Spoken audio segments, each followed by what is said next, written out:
तवज्जो दे के गौर से सुन लें। हम जनाब शुरू कर रहे हैं। एक्सरसाइज नंबर 2.1 है। थोड़ा सा जरा पीछे चले जाएं।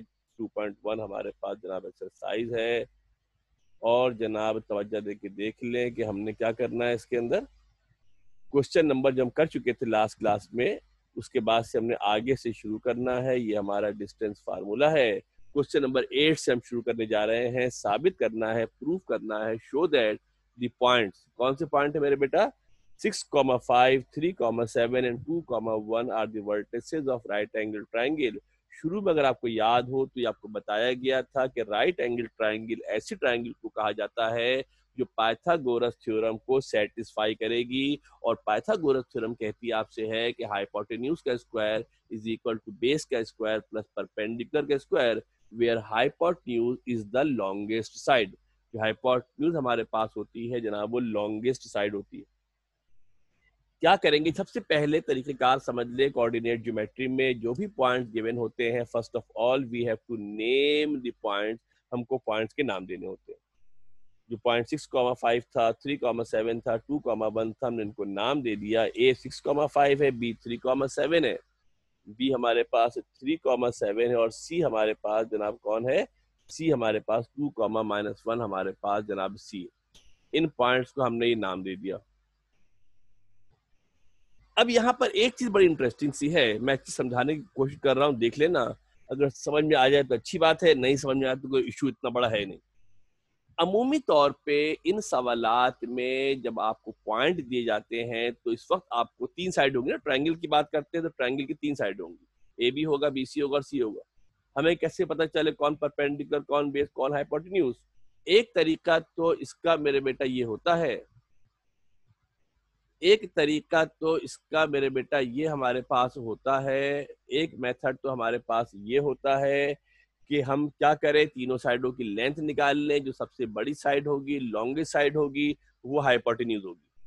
एक और तरीका हमारे पास ये होता है मेरे बेटा कि हम क्या करते हैं कि बाकायदा ग्राफ पर इन पॉइंट्स को प्लॉट करते हैं। आपको सिखाया था, बताया था कि जो पॉइंट्स होते हैं, these points can be plotted on graph. In points को हम क्या कर सकते हैं, ग्राफ पर प्लॉट भी कर सकते हैं। याद आपको बताया था, जो 0 0 होता है ओरिजिन होता है, लेफ्ट राइट पर पॉजिटिव होते हैं, लेफ्ट पे नेगेटिव होते हैं, ऊपर पॉजिटिव होते हैं, नीचे नेगेटिव होते हैं। जिस तरह आपने मैट्रिक क्लास में ग्राफ प्लॉट किए थे, वैसे ही इन पॉइंट्स को हम प्लॉट कर सकते हैं। अगर हम पहले पॉइंट की बात करते हैं 6,5, अगर ये समझ में आ जाता है, ग्राफ प्लॉट करना आपको आ जाता है तो अच्छी बात है। एक सवाल के अंदर मैं आपको समझा दे रहा हूँ कि ताकि आपको पता रहे कि अगर कभी ग्राफ का आपको स्केच करना हो, प्लॉट करना हो तो आप कर सकते हैं। वैसे अमूमी तौर पे 99% आपको ये काम नहीं करना पड़ेगा, फिर भी आपको आइडिया होना चाहिए। सेकेंडरी क्लास के अंदर है, इतना काम तो आपको आना चाहिए। पहला पॉइंट है 6,5, कहाँ होना चाहिए भाई? जो पहला पॉइंट हमारे पास है 6,5 पॉइंट हमारे पास है, इसका मतलब है कि एक्स एक्सिस पर जो इसकी वैल्यू है, याद होगा सिखाया था आप लोगों को मैंने, एक्स एक्सिस पर जो इसकी वैल्यू है वो यहाँ पर 6 होनी चाहिए, और वाई एक्सिस पर जो इसकी वैल्यू है वो क्या होनी चाहिए, वाई एक्सिस पे जाओगे तो इसकी वैल्यू क्या होनी चाहिए मेरे बेटा, यहाँ से अगर गिनोगे तो ये आपके पास 6 और ये आपके पास 4, इसके दरमियान में 5 हमारे पास होगा।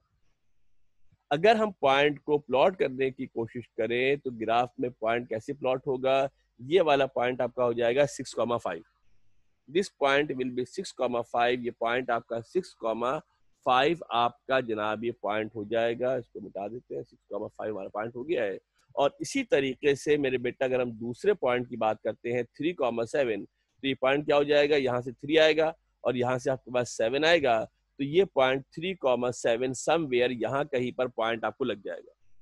यहाँ से 3 आ गया, यहाँ से 7 आ गया, फिर देख लो, तवज्जो देके ना समझना चाहो कि यहाँ से जब पॉइंट की बात करेंगे तो 3 ये वाला पॉइंट होगा। दूसरा पॉइंट होता है, यहाँ से आगे चलेंगे, यहाँ पहुंचेंगे 6 और 7 के बीच में, तो ये वाला पॉइंट आपका 6,7 आपका ही पॉइंट हो जाएगा। एंड लाइकली जब आप पॉइंट प्लॉट करेंगे 2,-1, तो 2,-1 पॉइंट कहाँ लगेगा भाई, देख लो और से। जो 2,1 जो पॉइंट हम प्लॉट करने जाएंगे तो 2 मेरे बेटा देख लो गौर से, यहाँ से यहाँ 2 हो गया। इस पॉइंट को बेटा अगर हम प्लॉट करने जाएंगे तो तवज्जो दे के देख लो, यहाँ से लेकर यहाँ तक ये पॉइंट हमारा 2 हो जाएगा। नीचे आओगे तो ये पॉइंट हमारा 1 हो जाएगा। इस तरीके से इन पॉइंट्स को ग्राफ में प्लॉट कर सकते हैं। दिल चाहे तो प्लॉट कर लेना, ना दिल चाहे तो जरूरी नहीं है। थोड़ा सा आपको रफली आइडिया बहरहाल होना चाहिए कि सेकेंडरी क्लास के अंदर आ गए हैं। इस तरीके से स्केच भी पॉइंट को हम कर सकते हैं। अब इन पॉइंट्स को हम क्या करते हैं, मीट कर लेते हैं, इन पॉइंट्स को मिला लेते हैं। जब इन पॉइंट्स को मिलाते हैं, इन पॉइंट्स को ज्वाइन करते हैं, तो मेरे पास एक राइट एंगल ट्रायंगल बन गई, एक ट्रायंगल बन गई। और बज़ाहिर आपको इस ट्रायंगल को देखकर नजर आ रहा है कि ये एक राइट एंगल ट्रायंगल है। ये वाला एंगल अगर आप देखें, कौन सा मेरे बेटा, इस एंगल को अगर आप देखेंगे यहाँ पर मेरे बेटा, तो ये वाला एंगल आपको नजर आ रहा है कि ये आपके पास राइट एंगल आपके पास यहाँ पर ये बन रहा है। इसके सामने वाला जो बीसी हमारा होगा वो हाइपोटेन्यूज होगा। अगर आप इतना काम करना चाहते हैं तो कर ले, वेल एंड गुड, फाइन। अगर आप नहीं भी चाहते तो कोई इतना बड़ा इशू नहीं है। जब भी राइट एंगल ट्रायंगल की बात होगी तो हम क्या करेंगे, तीनों साइडों की लेंथ मालूम करेंगे। सबसे बड़ी साइड होगी वो हमारे पास हाइपोटेन्यूज होगी। सिर्फ और सिर्फ आपको समझाने के लिए कि ग्राफ पर पॉइंट कैसे लगाए जाते हैं, पिछली क्लासों में डिस्कस नहीं किया था। इस तरीके से हम पॉइंट लगा सकते हैं। मगर आपको मैं फिर कह रहा हूं कि 99% आपको ये प्लॉट नहीं करना पड़ेगा। 99% आपको प्लॉट करने की जरूरत नहीं है। आप स्ट्रेट आप एक डायग्राम बनाकर उसके अंदर पॉइंट लिख ले। मैं नेक्स्ट सवाल कराऊंगा तो उस पर आपको आइडिया हो जाएगा। अब क्या करेंगे, हम तीनों साइडों की लेंथ मालूम करेंगे। Now we find the length of each side. अब हम ईच साइड की लेंथ मालूम करेंगे। और वो साइड कौन सी साइड है बेटा, एक साइड होगी ए बी, एक साइड हमारे पास क्या होगी, बी सी होगी, and the third side is A C by using distance formula. Now we will calculate the length of each side की लेंथ कैलकुलेट करेंगे डिस्टेंस फार्मूले के जरिए। डिस्टेंस फार्मूला आपने बहुत दफा किया हुआ है, x2 माइनस x1 का whole square, y2 minus y1 का होल स्क्वायर। इस फार्मूले के जरिए हम क्या कर सकते हैं, डिस्टेंस को मालूम कर सकते हैं। पहले ए बी निकालते हैं। जब मेरे बेटा ए और बी की बात करेंगे, when we talk about A and B, तो x1 y1 ए के बराबर हो जाएगा, दैट विल बी 6, 5। और जो x2 y2 होगा मेरे बेटा, वो किसके बराबर होगा, 3, 7 के बराबर होगा। किसके बराबर होगा, 3, ए बी है। पहले वाले को हम x1 y1 लिखते हैं, दूसरे वाले को x2 y2 लिखते हैं। पहले भी आपको बताया हुआ है कि अगर ये तरतीब आगे पीछे हो जाए तो इससे कोई फर्क पड़ता नहीं है। जो आंसर ए बी का आता है वही आंसर बी सी का आता है। कोशिश कर ले, अगर जो तरतीब में लिख ले तो अच्छी बात है, वरना आंसर पे कोई फर्क पड़ने वाला है नहीं। ए बी निकालेंगे, दैट विल बी 3 - 6 का स्क्वायर। बी सी निकालेंगे 7 - 5 का स्क्वायर। इतने सारे हमने सवाल किए हुए हैं, सेकेंडरी लेवल पर हैं, कैलकुलेशन आप कर सकते हैं। अब जरा शॉर्टकट में डायरेक्ट करेंगे, ख्याल रखिएगा, एक एक स्टेप समझाएंगे नहीं। अब 3 - 6 कितना हो गया, -3 का स्क्वायर हो गया है। 7 - 5 2 का स्क्वायर हो गया है। 3 का स्क्वायर हमारे पास क्या होगा मेरे बेटा, 3 का स्क्वायर हमारे पास 9 हो जाएगा। 2 का स्क्वायर 4 होगा। ये अंडरस्कोर आ रहा है, इसको छोड़ दें, ये कुछ भी नहीं है। ठीक है जनाब, ये अंडरस्कोर लगा हुआ है, इसको छोड़ दे जनाब, ये कुछ भी हमारे पास नहीं है। बाद दफा टाइपिंग के अंदर हमारे पास थोड़ी सी छोटी मिस्टेक हो जाती है, तो ये कुछ भी नहीं, मिटा देते हैं इसको। ये आपके पास ए बी की वैल्यू आ गई 13 units. Similarly we will find out the value of B C and C. When we talk about BC, जब BC की बात करेंगे, x1 y1 will become B 3, 7 and x2 y2 will become C 2, -1। Right, BC की value मालूम करने के लिए substitute करेंगे पॉइंट के अंदर। अब तो तफसील बताने की जरूरत नहीं है, बाकी पिक्चर में वीडियो में देख लेना, कोई इशू होगा पूछ लेना। टाइम जरा शॉर्ट है, सवाल ज्यादा करने हैं, मैं इस कैलकुलेशन को समझा नहीं रहा हूँ, आपके सामने स्क्रीन पर मौजूद है, आप देख लीजिएगा। बहुत सिंपल है, तो करते रहे। आंसर हमारे पास आ जाएगा √65। ठीक, स्टेप यहाँ सॉल्व किए हुए हैं, टाइम बचाना चाह रहा हूँ, जल्दी चाह रहा हूँ, जल्दी काम कर ले। BC आ गया 65 and similarly we will find the value of AC। Similarly बेटा हम AC की वैल्यू को फाइंड आउट करेंगे, तो x1, y1 किसके बराबर हो जाएगा, A 6, 5 के बराबर हो जाएगा, और C 2, -1 के बराबर हो जाएगा। AC की वैल्यू निकालेंगे, 6 - 2 - 6 - 4 का स्क्वायर, 6 का स्क्वायर। इसको सॉल्व कर लेंगे, the answer will B 16 + 32 will be √52 units. अब जैसे कि आपको शुरू में बताया, सवाल में आपसे कहा हुआ है कि हमने साबित करना है जनाब, प्रूफ करना है। क्या प्रूफ करना है, प्रूफ हमने ये करना है कि ये राइट एंगल ट्रायंगल है। हमने क्या प्रूफ करना है मेरे बेटा, ये प्रूफ करना है कि वर्टिसेस किसके हैं, राइट एंगल ट्रायंगल के वर्टिसेस हैं। और राइट एंगल ट्रायंगल कब बनेगी मेरे बेटा, जब ये पाइथागोरस थ्योरम को वेरीफाई करेगा। राइट एंगल ट्रायंगल कब बनेगी, जब ये पाइथागोरस थ्योरम को वेरीफाई करेगा। और पाइथागोरस थ्योरम कहता है हाइपोटेन्यूज का square is equal to base का स्क्वायर प्लस परपेंडिकुलर का स्क्वायर। हाइपोटेन्यूज का square is equal to base का स्क्वायर प्लस परपेंडिकुलर के स्क्वायर के बराबर होगा। ऑल्दो कि हमने डायग्राम बना ली थी और हमको डायग्राम से अंदाजा हो गया था कि बीसी हमारे पास जो है वो हाइपोटेन्यूज है। अगर आपने डायग्राम नहीं बनाई होती, डायग्राम बनाने में इंटरेस्टेड नहीं थे, नहीं बनाते डायग्राम, और आप पूरी डायग्राम खा भी जाते तब भी काम हो जाता। इन तीनों साइडों में ये एक 13 यूनिट है, दूसरी 65 यूनिट है, तीसरी हमारे पास अंडर द रूट 52 यूनिट है। सबसे बड़ी लॉन्गेस्ट साइड होगी, that will be hypotenuse, that will be hypotenuse. Perpendicular base का फैसला नहीं कर सकते, परपेंडिकुलर बेस का फैसला नहीं कर सकते। We can not decide about perpendicular and base. Perpendicular base का फैसला नहीं हो सकता है, इसलिए कि परपेंडिकुलर बेस का फैसला करने के लिए हमें एंगल रिक्वायर्ड होता है। वी नीड एंगल, क्योंकि एंगल की बात तो हो ही नहीं रही, डिस्टेंसेस की बात हो रही है। तो यहाँ पर हम परपेंडिकुलर बेस का फैसला नहीं कर सकते। किसी को परपेंडिकुलर ले ले, किसी को बेस ले ले, कतन कोई प्रॉब्लम नहीं है, इसलिए कि दोनों की वैल्यू को हमने सब्स्टिट्यूट करना है, पुट करना है। अब जनाब क्या करते हैं, वैल्यू पुट करते हैं। हाइपोटेन्यूज किसके बराबर है, हाइपोटेन्यूज द लॉन्गेस्ट साइड होती है, बता दिया आपको। बीसी यहाँ पर सबसे लॉन्गेस्ट साइड थी, बीसी का square is equal to AB का स्क्वायर प्लस एसी का स्क्वायर हो जाएगा। अंडर द रूट 65 का square is equal to under the root 13 का square plus under the root 52 का स्क्वायर। स्क्वायर से रूट कैंसिल हो जाएंगे, सारे जितने भी आपके स्क्वायर थे, स्क्वायर से रूट हमारे पास कैंसिल हो जाएंगे। तवज्जो देखिए, गौर से देख लें, ये आपके पास रूट होता है और जो स्क्वायर होता है आप जानते हैं रूट से स्क्वायर कैंसिल हो जाता है। ये स्क्वायर था, ये रूट था, ये आपका कैंसिल आउट हो गया, ये रूट था, ये स्क्वायर था, आपका कैंसिल आउट हो गया। यानी आपके पास खत्म हो जाएंगे, वैनिश हो जाएंगे। कौन? आपके पास स्क्वायर खत्म हो जाएगा। यहाँ बचा 65, यहाँ बचा कितना 13, यहाँ बचा 52। जब इनको आपस में ऐड किया जाएगा तो 65 इज इक्वल टू 65 आ जाएगा, जो कि वेरीफाई कर रहा है किसको मेरे बेटा, पाइथागोरस थ्योरम को वेरीफाई कर रहा है। लिहाजा ट्राइंगल हमारे पास right angle triangle. It means that the triangle is a right angle triangle. Triangle हमारे पास राइट एंगल ट्राइंगल है। Any question to ask? कोई सवाल करना है किसी ने?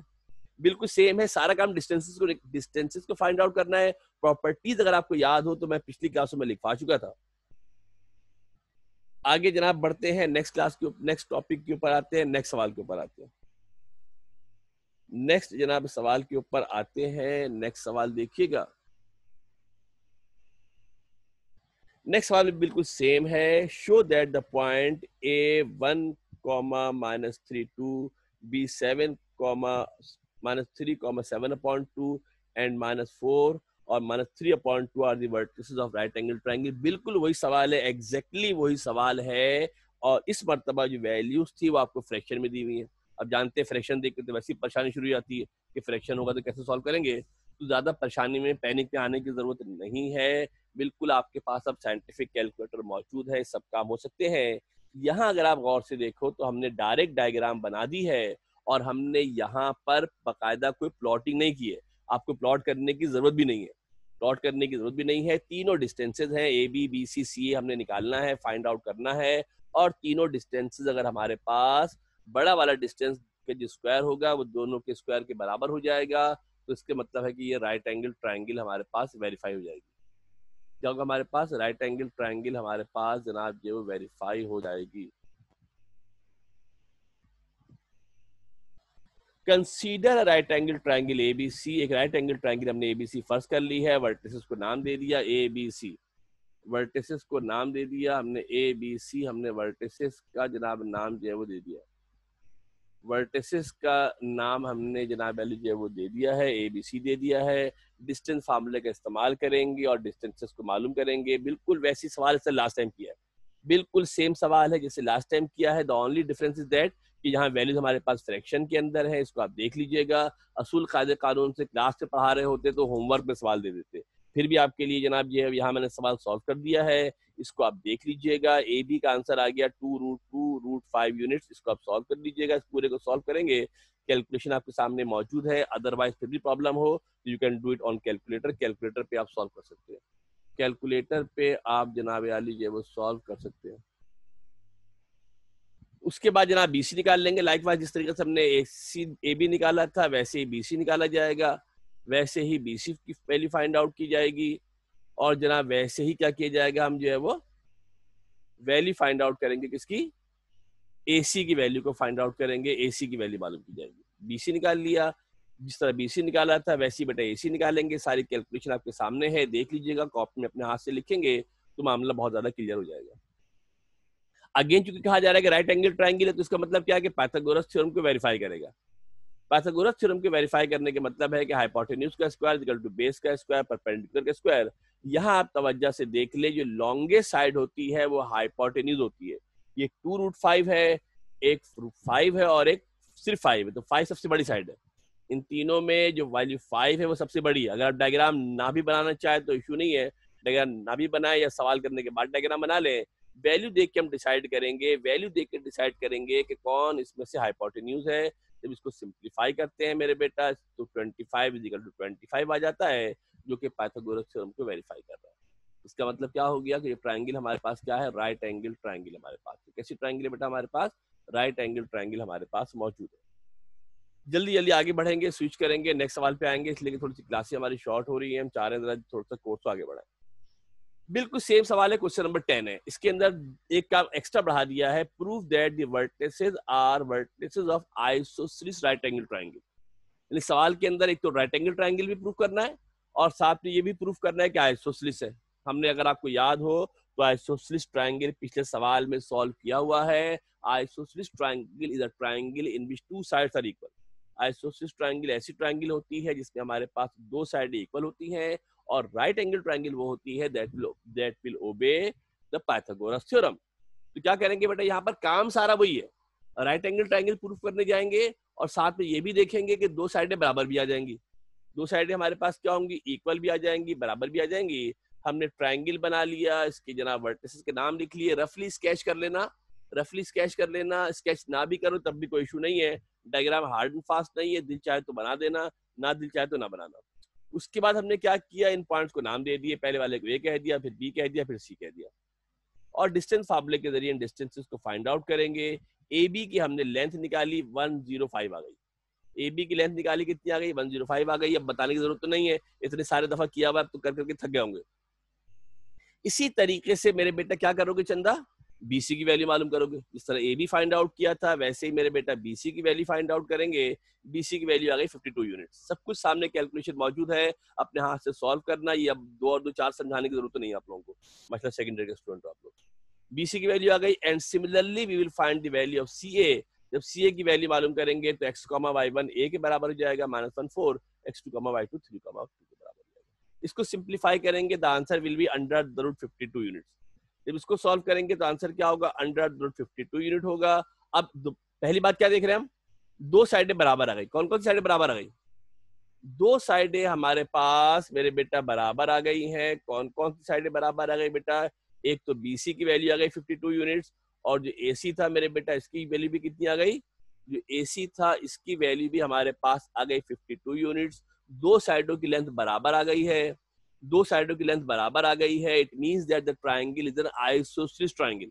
Since the length of two sides are equal, it means that the triangle is an isosceles triangle.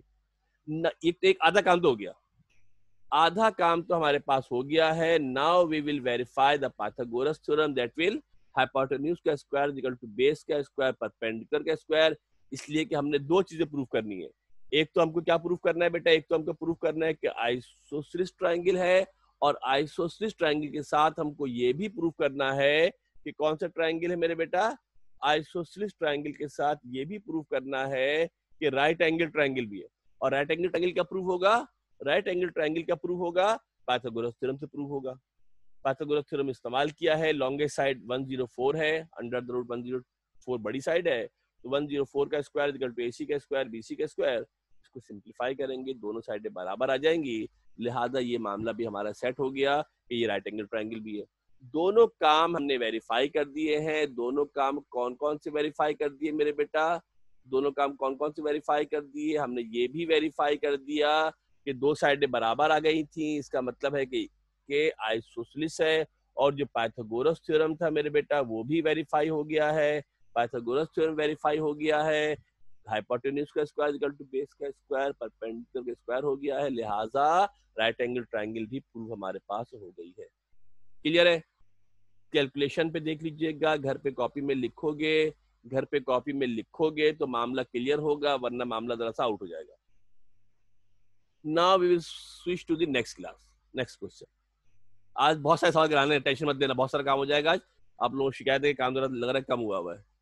अब जरा दौड़ाएंगे कोर्स को, थोड़ा आप लोग आइडिया हो गया है, थोड़ा आप लोग भी क्लियर हो गए। The next question is question number 11।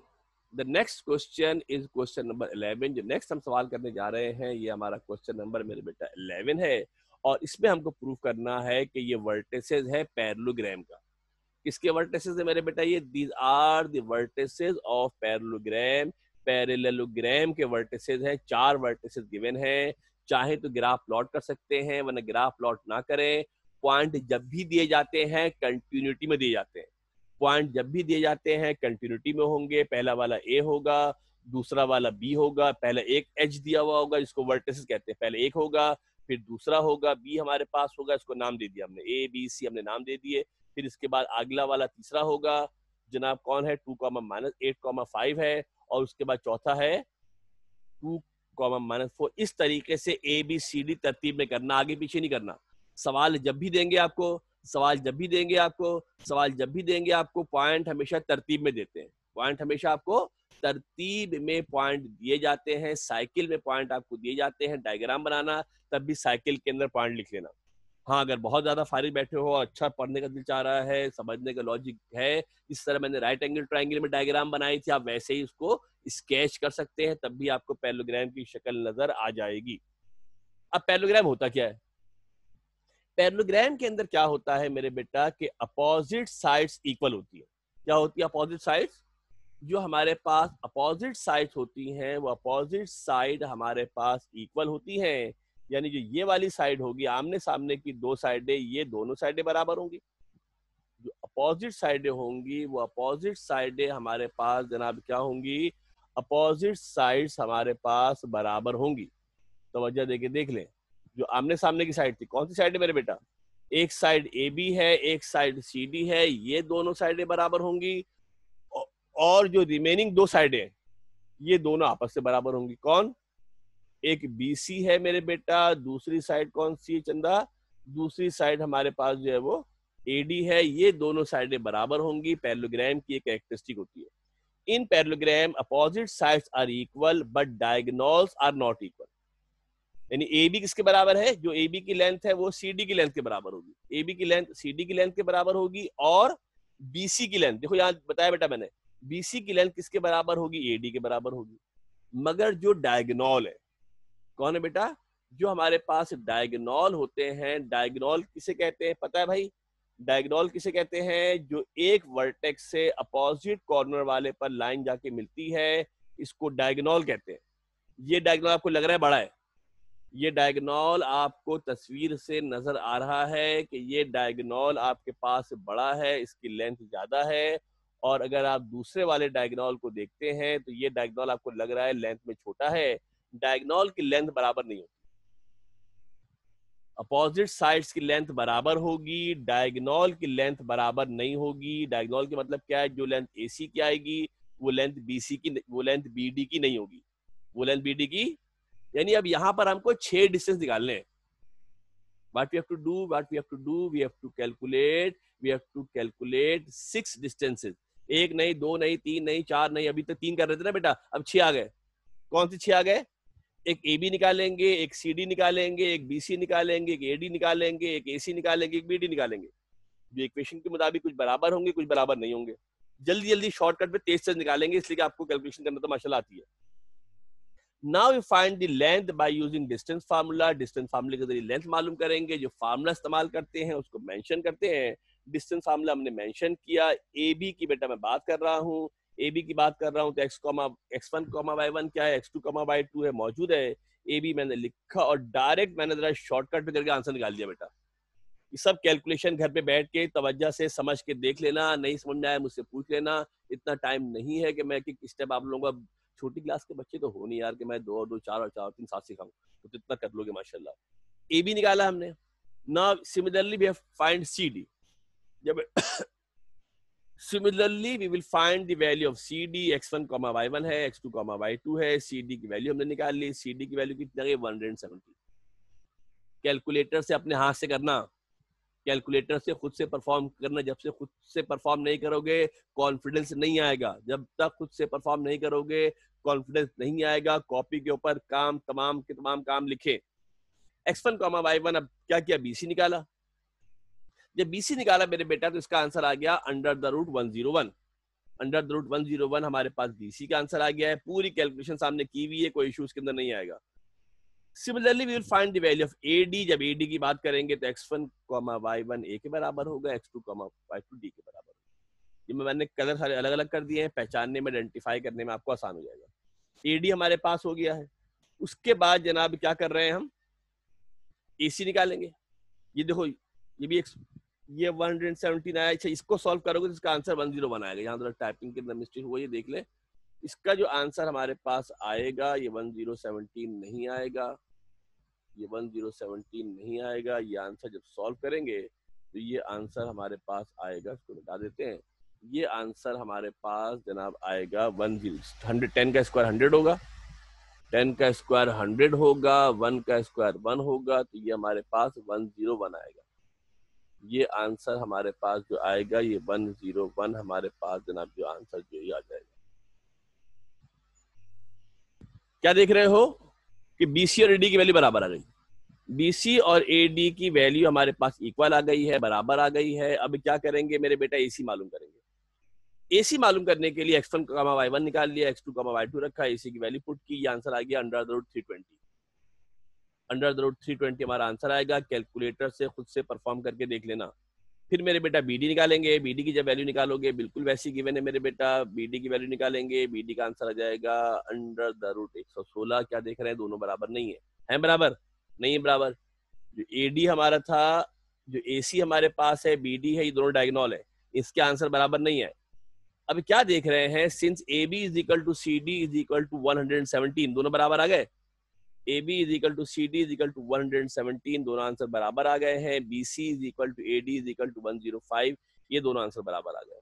मगर ए सी और बी डी बराबर नहीं आए हैं। एक 320 है, दूसरा 1016 है। इसका मतलब क्या हो गया कि ये गिवन वर्टिसेस किसके वर्टिसेस है, राइट एंगल ट्रायंगल के वर्टिसेस है। जो लोग मोबाइल के ऊपर देखते हैं उनके लिए हम क्या करते हैं, थोड़ी सहूलत कर देते हैं, स्क्रीन को बड़ा बड़ा करके दिखा देते हैं, ताकि जब आप देख रहे होंगे वीडियोस को तो फिर आपको जरा देखने में आसानी हो जाए। ये स्क्रीन कर दी, एक ये स्क्रीन कर दी, ठीक है मेरे बेटा, तो जरा मोबाइल पे देखने में आपको आसानी हो जाएगी, सहूलत आपको हो जाएगी। ये हमने क्या निकाल लिया मेरे बेटा, देखो ये हमने सीडी निकाल लिया है, ये हमने सीडी निकाल लिया है। इसके बाद हमने क्या किया मेरे बेटा, ये हमने क्या निकाल लिया भाई, ये हमने एडी निकाल लिया, ये हमने बीसी निकाल लिया। और इस तरीके से आपको स्क्रीन थोड़ी बड़ी कर दी है ताकि नेक्स्ट टाइम जब आप मोबाइल फोन के ऊपर देखें तो आपको आसानी रहे। क्लियर है जनाब, ये हमारे पास काम वही है, डिस्टेंस फार्मूला है। और इससे पहले हमने आपको जो प्रॉपर्टीज पढ़ाई भी थी वो प्रॉपर्टीज हमारे पास यहाँ पर इंपॉर्टेंट थी। Quickly we'll move to the next question. बोलोगे सर जरा मूड में, सर जल्दी जल्दी करा रहे काम, बहुत सारा काम करना है। Quickly we'll move to the question number 12। इस वीक में पूरी कोशिश करूंगा कि 2 पार्ट में खत्म करा दूं, ठीक है जनाब। शो दैट द पॉइंट, हमें पॉइंट गिवन है 0,1, 2,1, 0,3, 2,1 are the vertices of square. अब प्रूफ करना है स्क्वायर के वर्टिसेस है। किसके वर्टिसेस है बेटा, स्क्वायर के वर्टिसेस हैं। स्क्वायर क्या होता है, जिसकी चारों साइडें बराबर होती है। स्क्वायर वो होता है जिसकी चारों साइडें बराबर होती हैं। चारों साइडें इक्वल होने के साथ साथ, चारों साइडें इक्वल होने के साथ साथ इसके डायगोनल की लेंथ भी बराबर होती है। लेट कर लेते हैं square A B C D है, हमने इनको नाम दे दिए, को ए नाम दिया, को बी नाम दिया, को सी नाम दिया, को डी नाम दिया। और डिस्टेंस फार्मूले का हमने इस्तेमाल किया है। ए बी पहले मालूम किया, क्या मालूम किया पहले मेरे बेटे, ए बी मालूम किया। ए बी का आंसर आया 2√2। ये 2 माइनस 0 का स्क्वायर हो गया, 2 का स्क्वायर होगा, 1 माइनस माइनस प्लस हो जाएगा, 1 प्लस 1 2 का स्क्वायर होगा, 2 का स्क्वायर 4, 4 प्लस 4 8 होगा। जो 8 हमारा होता है, समझ लो बेटा गौर से, जो 8 हमारे पास होता है उस 8 को हम लिख सकते हैं क्या मेरे बेटा, 8 को हम लिख सकते हैं 2 मल्टीप्लाई बाय 2 मल्टीप्लाई बाय 2 जनाब लिखा जा सकता है, आप जानते हैं। 2 मल्टीप्लाई बाय 2 मल्टीप्लाई बाय 2 इसको लिख सकते हैं। रूट के अंदर पेयर बनेगा, जब पेयर बनेगा मेरे बेटा तो कितना बाहर आ जाएगा, जब पेयर हमारे पास बनेगा तो इस पेयर में से जो 2 हमारे पास होगा ये पेयर में से बाहर आ जाएगा। जब 2 बनेगा तो पेयर हमारे पास क्या होगा, 2 हमारे पास पेयर में से बाहर आ जाएगा। जब 2 पेयर में से बाहर आ जाएगा तो ये 2√2 हो जाएगा। ये हमने क्या निकाल लिया, ए बी निकाल लिया। Similarly we will find the value of BC, BC निकालेंगे, मैंने डायरेक्ट शॉर्टकट पे कर दिया है, वही डिस्टेंस फार्मूला है, वही पॉइंट है, वही वैल्यूज, अब तो कर करके आप भी थक गए होंगे। ये हमने क्या निकाला मेरे बेटा, BC निकाला, इसकी वैल्यू भी अगेन हमारे पास कितनी आ गई, 2√2 आ गई। जो AB हमने निकाला उसका आंसर 2√2 आया, जो BC निकाला उसका आंसर भी 2√2 आया। Now we will find out the value of CD, और जब CD निकालोगे मेरे बेटा तो CX1, Y1 हो जाएगा, DX2, Y2 हो जाएगा।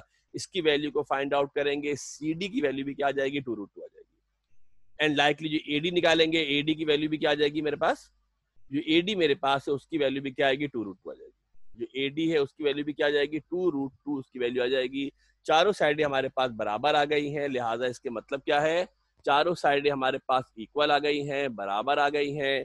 इसका मतलब क्या हो गया मेरे बेटा कि जो वर्टिसेस हमें गिवन है are the vertices of square, ये स्क्वायर के वर्टिसेस। देख लो मेरे बेटा, जो हमने AB निकाला है, इस AB का जो आंसर हमारे पास है, इस AB का जो आंसर निकाला मेरे बेटा, तवज्जो देके देख लो, AB का आंसर भी 2√2 आया। जब BC पे गए तो BC का आंसर भी कितना आया, 2√2 आया। जब CD निकाला इसका आंसर 2√2 आया। डायगोनल वाला काम चाहो तो कर लेना, डायगोनल वाला काम चाहो तो कर लेना, अगर नहीं करना चाहो तब भी चलेगा, गुजारा हो जाएगा। वैसे बेहतर ये घर पे कोशिश करना कि डायगोनल की लेंथ भी निकाल लेना।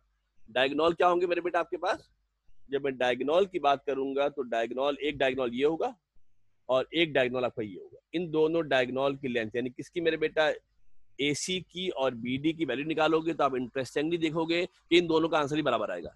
2√2 नहीं आएगा, कुछ और आंसर आएगा, मगर ये दोनों बराबर आएंगे। कौन बराबर आएगा, AC बराबर आएगा और BD की वैल्यू हमारे पास इक्वल आएगी।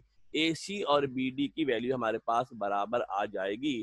तो ये हमारे पास जनाब क्या हो गया, क्या प्रूफ कर दिया हमने कि ये स्क्वायर के किसके मेरे बेटा, ये हमारे पास स्क्वायर के जो है कोऑर्डिनेट्स है। इससे कोऑर्डिनेट्स हमारे पास ये स्क्वायर के हमारे पास जनाब वैल्यू जो है कोऑर्डिनेट्स है। ये हमारे होगा 12 सवाल। इससे पहले हम 13वां सवाल कर चुके हैं। इससे पहले हम जो 13वां सवाल है, हम 13 क्वेश्चन पहले कर चुके हैं। वो सर्किल वाला सवाल था, जो सर्कमस्क्राइब सर्किल वाला सवाल करवाया था, वो सर्कमस्क्राइब सर्किल वाला हमारा 13वां जनाब वाली सवाल था। घड़ी की इजाजत जरा शॉर्ट है। नेक्स्ट हमारे पास जो सवाल मेरे ख्याल से होना है,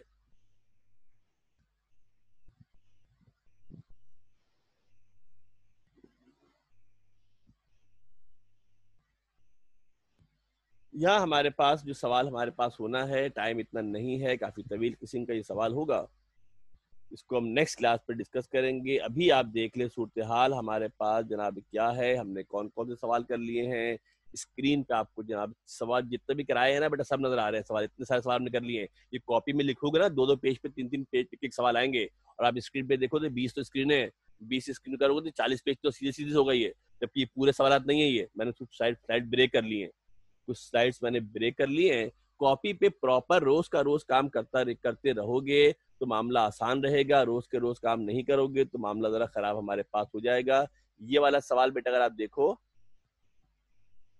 ये वाला आप सवाल देखोगे तो ये हमने 7वां सवाल किया था, ये हमने 7वां सवाल कर लिया था। और अगर थोड़ा सा अगर आपको याद हो तो 7वें सवाल के बाद जो हमने सवाल किया था वो 13वां सवाल था। तो 7वें सवाल के बाद हमने सवाल किया था वो हमारा जनाब 13वां, हमारा 13 हमारा क्वेश्चन था। आज हमने जनाब कौन सा सवाल किया, गौर से आप देखो तो आज हमने एक मेरे बेटा 8 क्वेश्चन किया। 8 क्वेश्चन के बाद हमने कौन सा किया, 8 क्वेश्चन के बाद ये हमारे 9 क्वेश्चन होगा। ये हमने 9 क्वेश्चन किया है। 9 क्वेश्चन के बाद हमने ये वाला सवाल किया है, ये हमारा 10th क्वेश्चन था, ये हमने 10 क्वेश्चन कर लिया है। 10th क्वेश्चन करने के बाद आप देखो तो बेटा हमने 11 क्वेश्चन कर लिया है, ये हमारा 11 क्वेश्चन है।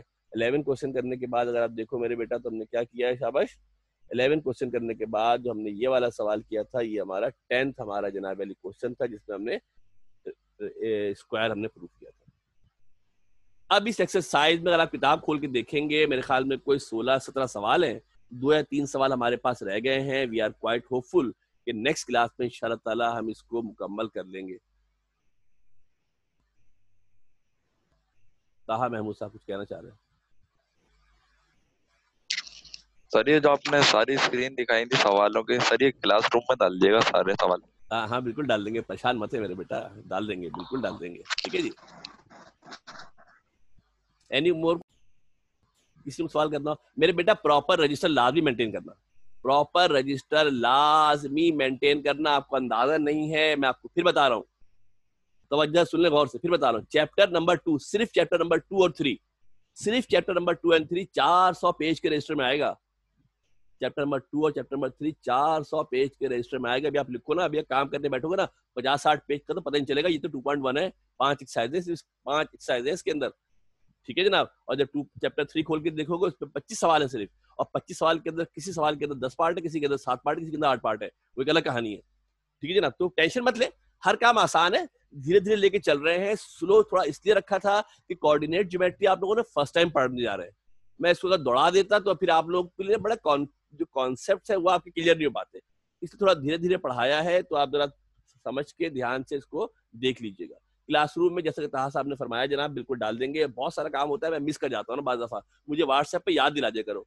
कभी अगर ऐसा हो जाए कि कोई तस्वीर मैं नहीं डाल सकूं, फिजिक्स की विषय नहीं डाली ना मैंने, न्यूमेरिकल वगैरह की, मैंने, मुझे याद दिला देना, मैं डाल दूंगा सब तस्वीरें। वो आप लोगों के लिए ही है, बिल्कुल तस्वीर आप लोगों को डाल देंगे, ठीक है जनाब। तो कोई परेशानी, कोई इशू की बात नहीं है।